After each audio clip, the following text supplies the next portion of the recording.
அடுத்து இன்னொரு விஷயம், இப்ப இந்த நீங்க சொல்றீங்களா இந்த இலங்கையில் உள்ள அமைப்புகள் இந்த இங்கிலீஷ் எழுத்துல வர அந்த அந்த டிஜேன்னு வருது.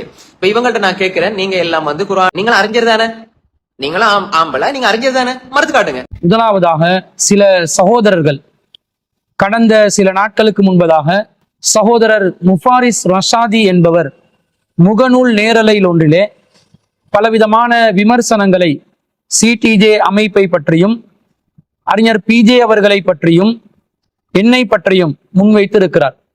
அது சம்பந்தமாக உங்களுடைய நிலைப்பாடு என்ன, உங்களுடைய பதில் என்ன என்பதை பல சகோதரர்கள் நமக்கு வாட்ஸ்அப் வழியாக கேட்டிருந்தார்கள். எனவே இன்றைய நிகழ்ச்சியிலே முதலாவது பதிவாக முஃபாரிஸ் ரஷாதி என்பவர் என்ன மாதிரி ஒரு நிலைப்பாட்டில் இருக்கிறார், அவர் சொன்ன செய்திகளுக்கு நம்முடைய பதில் என்ன என்பதை நாம் வழங்கலாம் என்று நினைக்கிறோம். மூளைக்கு அந்த ஹதீஸ் முரண்பட்டாலா அல்லது குர்ஆனுக்கு முரண்பட்டாலா? நான் ஒரே ஒரு கேள்வி கேட்கிறேன், இதுக்கு உண்மையாக வேற எந்த மழுப்பலும் இல்லாம நேரடியா பதில் சொல்லணும். பதில் சொன்னீங்கன்னா நான் நீங்க ஒரு நல்ல சிந்தனையோட இருக்கீங்கன்னா ஒத்துக்குவோம். அப்படி இல்லைன்னா நீங்க பிஜேயை காப்பி பேஸ்ட் அமைப்புடன் மௌலவி பிஜே மறுக்காத ஹதீஸை குர்ஆனுக்கு முரண்படுது நீங்க மறுத்த ஒரு ஹதீஸை சொல்லுங்க. நாளைக்கு நாங்க விவாதம் செய்யும், அதே இடத்துல ஒப்பந்தம் போடும், அதே இடத்துல விவாதம் செய்யும், எந்த லேப்டாப் கம்பி அது ஒண்ணும் தெரியல, நேரடியா பேசுவோம் அதே இடத்துல நாளைக்கு விவாதம் செய்யும் இன்ஷா அல்லாஹ். சொல்ல மாட்டேன் ஒரு ஹதீஸ் உங்கள்கிட்ட இல்ல, ஒரு ஹதீஸ் நாளைக்கு அதே இடத்துல நம்ம டைமே தேவையில்லை, நாளைக்கு அதே இடத்துல ஹதீஸ் அந்த டாபிக் எடுத்து பேசும். பிஜே மறுக்காத ஹதீஸை இந்த இலங்கையில இருக்கிற சிடிஜே மறுத்திருக்கிறது, இந்த ஹதீஸ் மறுத்து, ஆனா பிஜே மறுக்க இல்ல, நாங்க மறுத்திருக்கிறோம். அந்த நிபந்தனையோடு நாங்க மறுத்திருக்கிறோம். ஒரு ஹதீஸை காட்டுங்க, உண்மையான ஆய்வாளர் ஒருத்தர் இருந்தா ஒரு ஹதீஸை நாங்க மறுத்திருக்கிறோம் இந்த குர்ஆன் வசனத்துக்கு முரண்படுது. இப்ப நாளைக்கு நாளண்டு அவர் மறுக்கத்தான் போறாரு, நாளைக்கு நாளண்டு அடுத்த கிழமை அதுக்கு அடுத்த கிழமை ஒவ்வொரு ஞாயிறு நேரலையிலும் அவர் மறுக்கத்தான் போறாரு. அப்ப மறுத்த உடனே இந்த ஆய்வு எங்களுக்கு சரியாகப்படுகிறது, நீங்க கண்மூடித்தனமான தக்லீதுக்குள்ள இருக்காம நீங்க ஒரு ஹதீஸை மறுத்து காட்டுங்க. நீங்க ஆம்பளை தானே, நீங்களும் அறிஞர் தானே, நீங்களும் ஆம்பளை, நீங்க அறிஞர் தானே, மறுத்து காட்டுங்க. நீங்களும் அறிஞர் தானே, நீங்களும் ஆம்பளை, நீங்க அறிஞர் தானே, மறுத்து காட்டுங்க. ஏன் அவர் மறுக்கும் வரைக்கும் நாங்க பொத்திக்கிட்டீங்க? அவரு கடவுளுக்கு படைக்கப்பட்ட உணவு சாப்பிடலாம், பேர்த்டே கேக் திங்கலாம், நாங்க ஆய்வு. அப்ப இது வரைக்கும் நீங்க எங்க இருந்தீங்க? அப்ப உங்களோட அறிவும் உங்களோட ஆய்வு உங்களோட கொள்கை நீங்க பிஜே என்ற மனிதனுடைய புத்திக்குள்ள உங்களோட மார்க்கத்தை அடகு வச்சு போட்டு நீங்க இயங்குறீங்களா, அல்லது நாங்க ஆய்வு செய்யறோம்? நீங்க என்ன ஆய்வு செஞ்சிருக்கீங்க சொல்லுங்க, என்ன ஆய்வு செஞ்சிருக்கீங்க? அஜ்மீர் மௌலவி உங்களுக்கு தான் கேட்கிறேன். உண்மையான ஒரு ஆம்பளை ஒரு அறிஞரா இருந்தா சொல்லுங்க, நாங்க இதோ மறுத்திருக்கிறோம், அல்லது சிடிஜே நாங்க இதை மறுத்திருக்கிறோம், இந்த ஹதீஸை மறுத்து, ஆனா பிஜே மறுக்கவில்லை, சொல்லி காட்டுங்க. நாளைக்கு நீங்க எல்லாரும் அவரை பின்பற்றத்தை விடுவீங்க. அவர் அடுத்த லைவ்ல போட்டு அந்த ஹதீஸை போட்டு தாறுமாற விளக்கம் கொடுத்து உங்களை ரிஜெக்ட் பண்ணி விடுவாரு. நீங்க அதுக்கு இன்னொரு ரெண்டு அமைப்பா இன்னொரு டிஜே அதாவது உங்களுக்கு தெரியும், கடந்த மே மாதத்திலே இந்த முஃபாரிஸ் ரஷாதி என்பவர் சூனியம் உண்டா, கண்ணூறு விளக்கம், கருஞ்சீரக ஹதீஸ் பற்றிய தெளிவுகள், இன்னும் பலவற்று என்று சொல்லி ஒரு பதிவை இட்டு முகநூல் நேரலையிலே அல் குர்ஆனுக்கு முரண்படும் செய்திகள் சம்பந்தமாக பல விஷயங்களை பேசியிருந்தார். அவர் பேசின ஒவ்வொரு விஷயத்திற்கும் குர்ஆனின் அடிப்படையிலும் ஹதீஸின் அடிப்படையிலும் தெல்ல தெளிவாக வரிக்கு வரி பதிலாக கிட்டத்தட்ட 3 மணித்தியாலங்களாக அவருடைய அந்த உரைக்கு நாம் மறுப்பு தெரிவித்திருந்தோம். இது எப்ப நாங்க தெரிவிச்சிருந்தோம் என்று சொன்னா கடந்த மே மாதத்துல. ஆனா பல மாதங்கள் கடந்தும் சகோதரர் முஃபாரிஸ் ரஷாதி அவர்களிடமிருந்து எந்த ஒரு பதிலும் வராமல் இருந்தது. வளமையாக குர்ஆனுக்கு முரண்படும் செய்திகள் சம்பந்தமாக நாங்க எந்த பதில் சொன்னாலும், எந்த விவாத அழைப்பு கொடுத்தாலும், நம்முடைய நிலைப்பாட்டுக்கு மாற்று கருத்தில் இருப்பவர்கள் அதை நைசா நழுவி, அதை கேட்டும் கேட்காமலும் பார்த்தும் பார்க்காமலும் அதை உள்வாங்கிக் கொண்டால் விபரீதமாகிவிடும், தங்களுடைய கொள்கைக்கு படுபயங்கர பாதிப்பு ஏற்பட்டு விடும் என்று சொல்லி அப்படியே நைசா நழுவிடுவாங்க. கலூர மீன்ல நழுவியவர்களை போன்று நைசாக நழுவி விடுவார்கள். அதே வரிசையில் தான் முஃபாரிஸ் ரஷாதி என்பவரும் நழுவி விட்டார். உருப்படியான பதில்களை சொல்ல மாட்டார், தாக்கு பிடிக்க மாட்டார்கள். அல் குர்ஆனுக்கு அறிவிப்பாளர் வரிசையிலே ஆதாரபூர்வமான செய்திகள் எந்த விதத்திலும் முரண்படாது என்ற கருத்தில் உறுதியாக இருப்பவர்களை போன்று மக்களிடம் காட்டிக் கொள்வார்கள். ஆனா நாங்க கேட்கிற எந்த கேள்விகளுக்கும் அவர்களிடமிருந்து உருப்படியான பதில் வராது, மௌனம் சாதிப்பார்கள். மௌனம்தான் அவர்களுடைய கொள்கையில் உறுதியற்ற தன்மையை காட்டுகிறது என்பதை வளமையாக அவர்கள் கடைபிடித்து வருவதனால் இவரும் மௌனமாக இருக்கிறார். இவர்கள் வாய் திறக்க மாட்டார்கள். அந்த சிந்தனையிலே அந்த கொள்கையிலே இருப்பவர்கள் இப்படித்தான் இருப்பார்கள் என்று நாங்களும் அதை அலட்சியம் செய்துவிட்டோம். ஆனா 5 மாதங்கள் கடந்து மீண்டும் நேரலையில வந்து சில சகோதரர்கள் இவரிடம் கேள்விகளை கேட்கும் பொழுது என்ன சொல்கிறார்? சிடிஜே உடன் நான் விவாதிக்க மாட்டேன், அப்துல் ராசிக்குடன் நான் விவாதிக்க மாட்டேன். சரி, அறிஞர் பிஜே அவர்களோடு விவாதிப்பீர்களா என்று கேட்டா அதை பிறகு பார்த்துக் கொள்வோம் என்ற மாதிரி ஒரு நிலைப்பாட்டில் விவாத அழைப்பை ஏற்றுக்கொள்ளாமல் வெருண்டோடுவதற்கு சில காரணங்கள் என்ற பெயரில் அவர் போலித்தனமான காரணங்களை முன்வைத்துக் கொண்டிருக்கிறார். என்ன காரணங்களை முன்வைத்திருக்கிறார்? அவர் சொல்றதை நீங்க கேளுங்க. சிடிஜேயோடு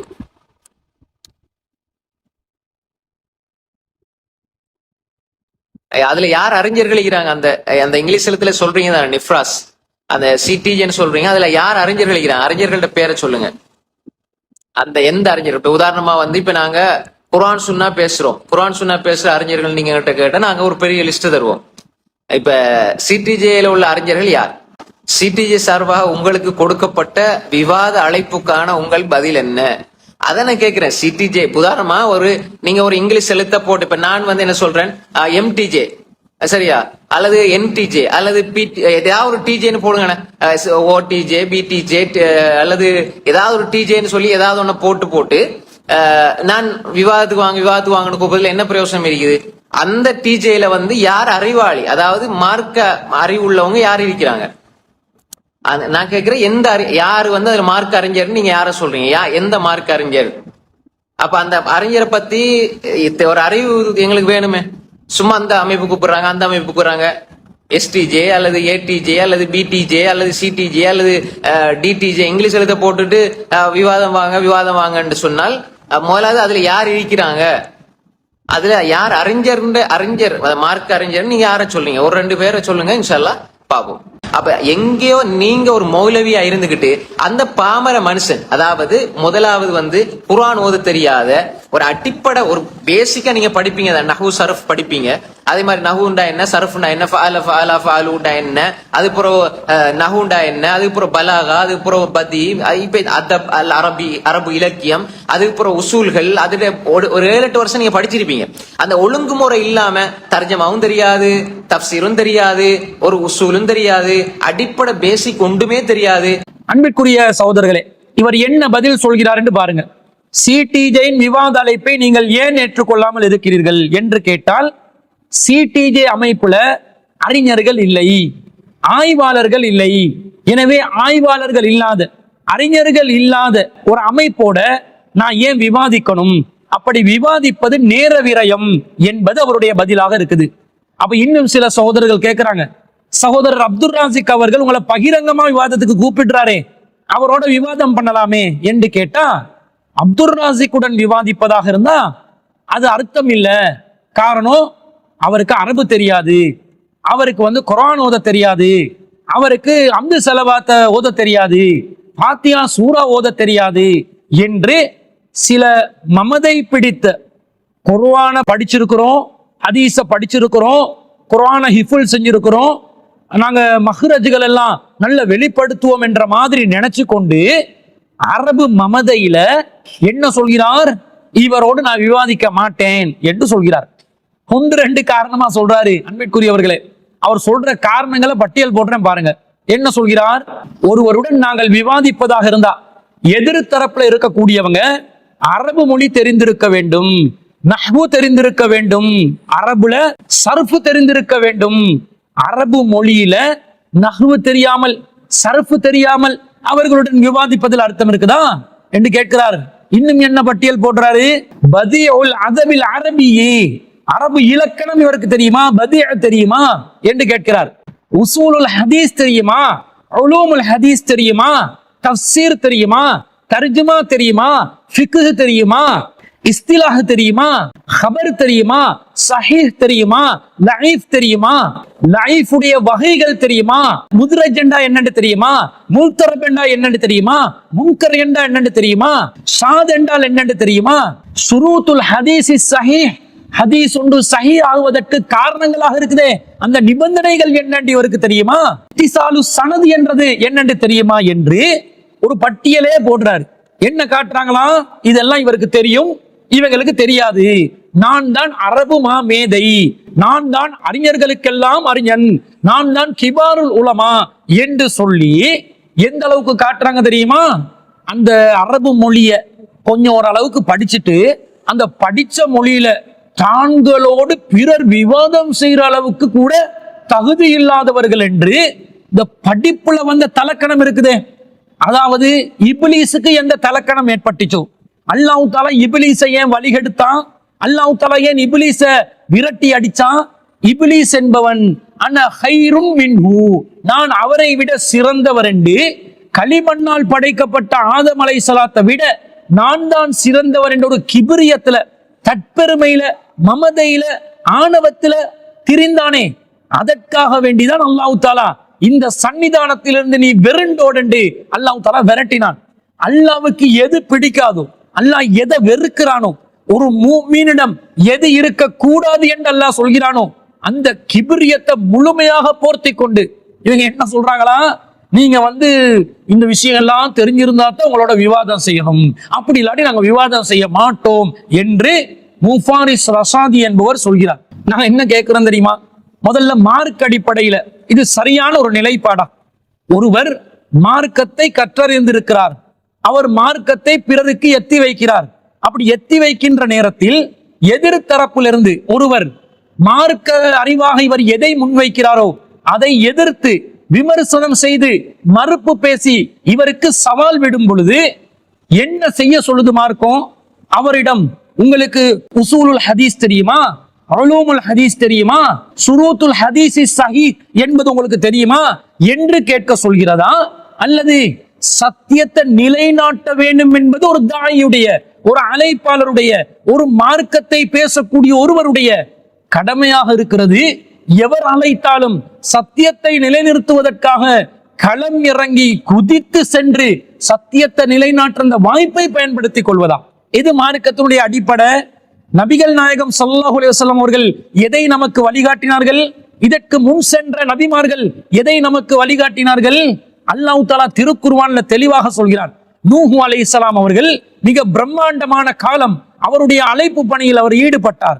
இன்னி தஅவுது கௌமி லைலன் வ நஹாரா, எனது சமூகத்தை நான் இரவு பகல் பாராமல் அழைத்து கொண்டே இருக்கிறேன் என்று அவருடைய தாவா பணி சம்பந்தமாக அல்லாஹ் தஆலா குர்ஆன்ல சொல்றான். இவர் எத்தி வைத்த ஏகத்துவத்துக்கு எதிராக மக்கள் களம் இறங்கினார்கள், விவாதம் புரிந்தார்கள். நூஹ் அலைஹிஸ்ஸலாம் அவர்களுடன் விவாதம் புரிந்தார்கள். நூஹ் அலைஹிஸ்ஸலாம் அவர்கள் இந்த விவாதத்திலிருந்து பின்வாங்கினாரா? பின்வாங்கவில்லை, எதிர்த்து நின்றார். இவரும் விவாதம் புரிந்தார், சத்தியத்தை நிலைநாட்டினார், ஏகத்துவத்தை நிலைநிறுத்தினார் என்று அல்லாஹ் தஆலா திருக்குர்ஆன்ல சூரத்து ஹூதுல 11வது அத்தியாயத்துல 32வது வசனத்துல அல்லாஹ் சொல்லி காட்டுறான். எப்படி சொல்லி காட்டுறான்? காலு, அவர்கள் சொன்னார்கள், யா நூஹ், நூஹே, கது ஜாதல்தனா ஃபஅக்ஸர்த ஜிதாலனா, நீங்க அதிகமாக நம்மோடு தர்க்கித்து விட்டீர்கள், அதிகமாக விவாதம் புரிந்து விட்டீர்கள். ஃபஅதினா பிமா தஇதுனா இன் குன்த மினஸ் ஸாதிகீன், நீங்கள் உண்மையாளராக இருந்தால் நீங்க எதை எங்களுக்கு எதிராக வாக்களிக்கிறீர்களோ அதை கொண்டு வாருங்கள் என்று நூஹ் நபி அலைஹிஸ்ஸலாம் அவர்களுக்கு எதிராக அந்த மக்கள் சொன்னார்கள் என்று அல்லாஹ் குர்ஆன்ல சொல்றான். இப்ப நூஹ் அலைஹிஸ்ஸலாம் போய் அந்த மக்களிடம், உங்களுக்கு வஹீ தெரியுமா, நான் பேசுற மொழியில தேர்ச்சி பெற்றவர்களாக நீங்க இருக்கிறீங்களா, உங்களுக்கு அந்த மொழியில இலக்கணம் தெரியுமா, அந்த மொழியில உள்ள ஷர்த்துக்கள் என்னென்று தெரியுமா, அது தெரிந்தால் தானே நான் உங்களுடன் விவாதிக்கலாம் என்று விவாதத்தை புறக்கணித்தார்களா? எது வழிமுறை? அல் குர்ஆன் சொல்லக்கூடிய இந்த விவாத அமைப்பு எப்படி வருது? காபிர்களோடு விவாதம் செய்வதை தான் குறிக்கிறது. இப்ராஹிம் நபி அலைஹிஸ்ஸலாம் அவர்களுடைய வாழ்க்கையில ஏகத்துவத்தை நிலைநிறுத்துவதற்காக ஆட்சி அதிகாரம் வழங்கப்பட்ட ஒரு அரசனுடன், ஒரு மன்னனுடன் விவாதம் புரிந்தார்களா இல்லையா? அல்லாஹ் தஆலா திருக்குர்ஆன்ல தெளிவாக சொல்கிறான். 2வது அத்தியாயத்துல 258வது வசனத்துல, அலம் தர இலல்லதி ஹாஜ இப்ராஹீம ஃபீ ரப்பிஹி, தன் இறைவன் விஷயத்திலே இப்ராஹிமுடன் ஒருவர் விவாதம் புரிந்தானே, அவனை பற்றி நபியே உங்களுக்கு தெரியுமா என்று அல்லாஹ் கேட்டு, இப்ராஹிம் நபி அலைஹிஸ்ஸலாம் அவர்கள் அல்லாஹ் தான் உயிர்ப்பிப்பான், மரணிக்க செய்வான் என்று சொல்ல, அந்த காஃபிர் நானும் உயிர்ப்பிப்பேன், நானும் மரணிக்க செய்வேன் என்று சொல்ல, இப்ராஹிம் நபி அலைஹிஸ்ஸலாம் அந்த காஃபிரை மடக்கும் விதத்தில் அழகான ஒரு தர்க்கத்தை முன்வைக்கிறார்கள். என்ன சொல்கிறார்கள்?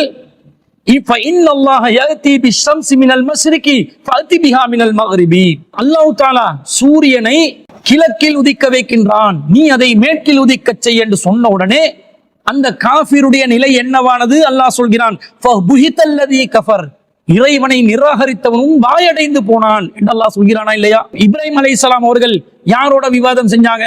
காஃபிரோட தானே விவாதம் செஞ்சாங்க. அந்த காஃபிருக்கு இப்ராஹிம் நபி அலைஹிஸ்ஸலாம் அவர்கள் பேசிய அந்த மொழியில் தேர்ச்சி இருக்கிறதா? அவருக்கு அந்த மொழியின் இலக்கணம் தெரியுமா? அதை வாசிக்க தெரியுமா? அதை உச்சரிக்க தெரியுமா? அந்த மொழியின் மஹ்ரஜ் அவர் வெளிப்படுத்துவாரா? இதை கேட்டுக்கொண்டிருந்தாங்களா? மார்க்கத்தை நிலைநாட்டும் அந்த விஷயத்திலே களம் இறங்கினார்களா? ஆட்சி அதிகாரம் படைத்தவராக இருந்தாலும் சரி, பொதுவாக நிற்கக்கூடிய ஒரு சாதாரண ஒரு பொதுமகன், கல்வி அறிவு இல்லாத ஒரு பாமரனாக இருந்தாலும் சரி, யாரு வந்தாலும் சத்தியத்தை நிலைநிறுத்துவதற்காக பாடுபடக்கூடியவர்கள் களத்தில் இறங்க வேண்டும் என்றதை அல்லாஹ் இந்த வசனத்துல சொல்லி காட்டுறானா இல்லையா? அடுத்ததாக நபிகள் நாயகம் ஸல்லல்லாஹு அலைஹி வஸல்லம் அவர்களுக்கு அல்லாஹ் தஆலா கட்டளையிடுறான். சூரத்துன் நஹ்ல்ல 16வது அத்தியாயத்துல 125வது வசனத்துல, உதுஉ இலா சபீலி ரப்பிக பில் ஹிக்மதி, அல்லாஹ் தஆலா சொல்கிறான், ஹிக்மத்துடன் ஞானத்துடன் உமது இறைவனின் பாதையை நோக்கி அழைப்பீராக, வல் மௌஇலத்தில் ஹஸனா, அழகான அறிவுரையுடன் மக்களை அழைப்பீராக, வஜாதிலுஹும் பில்லதி ஹிய அஹ்சன், அவர்களுடன் அழகிய முறையில் விவாதம் புரிவீராக என்று அல்லாஹ் தஆலா சொல்கிறான். யாரோட விவாதம் புரிய சொல்கிறான்? காபிர்களுடன் விவாதம் புரிய சொல்கிறான். அப்ப இந்த காபிர்களாக இருந்த அபூ ஜஹலிடம், அபூ சுஃபியானிடம் ஆரம்ப கால நிலையில் அல்லாஹ்வின் தூதர் ஸல்லல்லாஹு அலைஹி வஸல்லம் அவர்கள் விவாதம் புரிவதற்கு செல்லும் போது, உங்களுக்கு குர்ஆனுடைய இலக்கணம் தெரியுமா? அரபு இலக்கணம் தெரியுமா? சர்ஃபு தெரியுமா?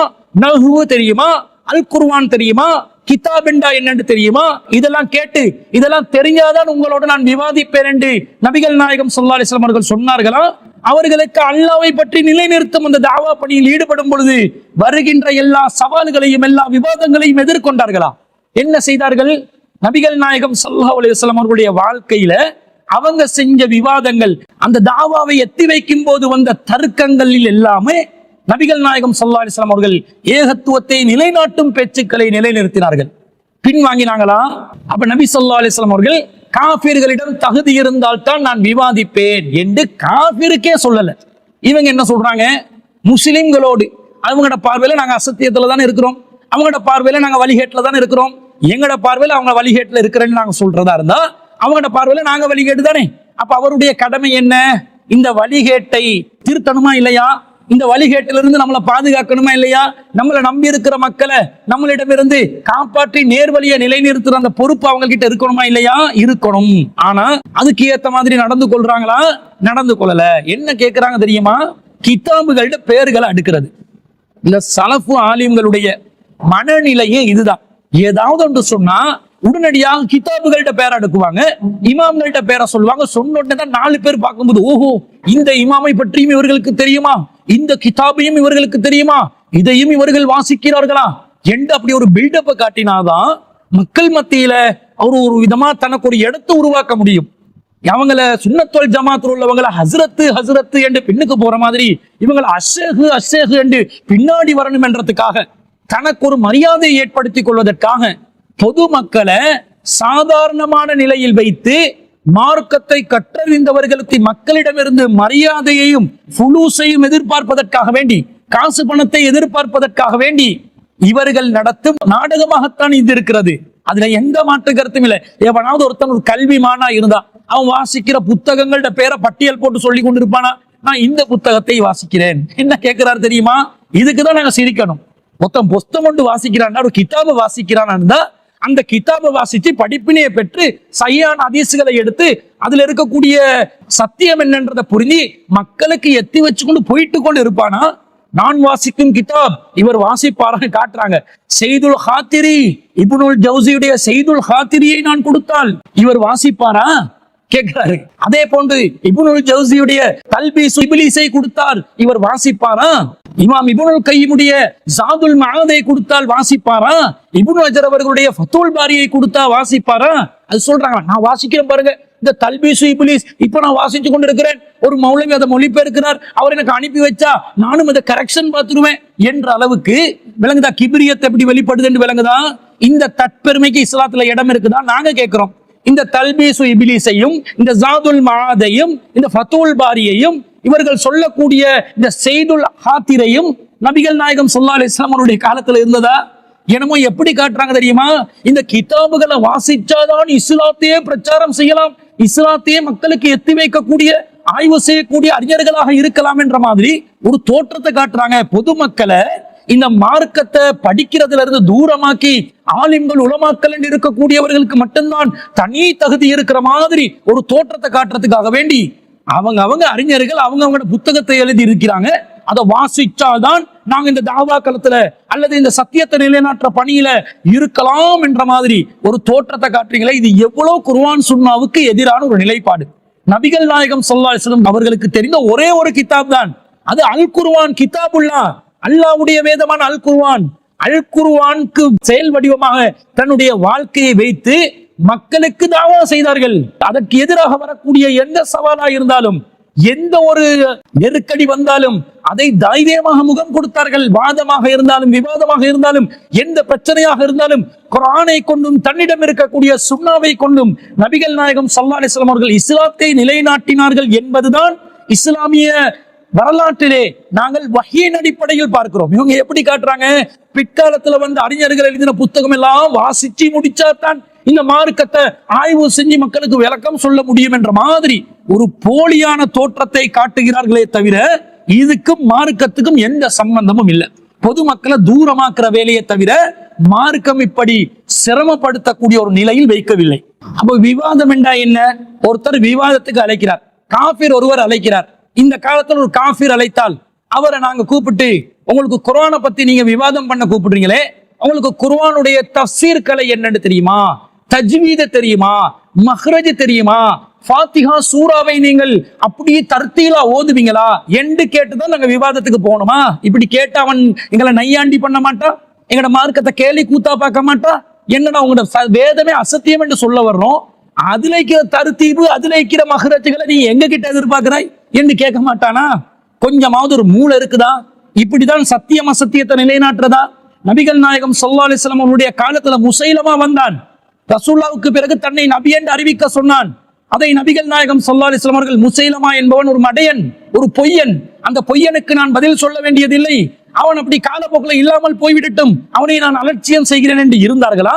தன்னுடைய ஒரு தோழருடன் முசைலமாவை சந்தித்து நீ ஒரு பொய்யன் தான் என்பதை நான் உறுதிப்படுத்துறேன், என்னுடைய இந்த கையில இருக்கிற குச்சில ஒரு துண்டையாவது உனக்கு தரமாட்டேன் என்று சத்தியத்தை நிலைநாட்டி வந்தார்களா? என்ன சொல்றீங்க? யாருக்கு நீங்க உருட்டுறீங்க? யாருக்கு நீங்க பந்தா காட்டுறீங்க? யாருக்கு நீங்க ஒரு ஷோ காட்டுறீங்க?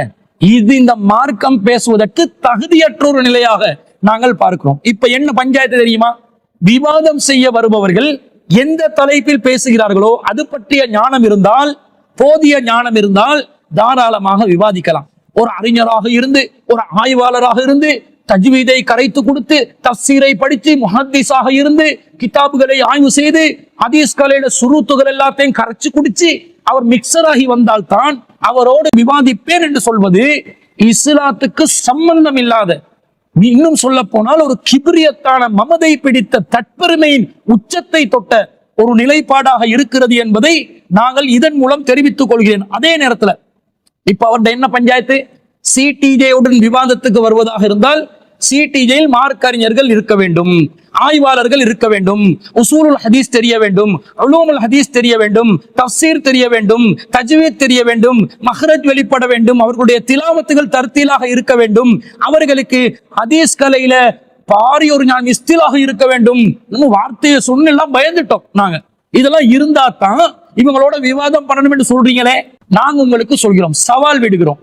ஒருவருடன் விவாதம் செய்வதாக இருந்தால், இந்த விஷயங்கள்ல அவர் தகுதி பெற்றவராக இருந்தால், தேர்ச்சி பெற்றவராக இருந்தால் மாத்திரம்தான் அவருடன் விவாதம் செய்ய வேண்டும் என்று நீங்கள் சொல்கிறீர்கள்.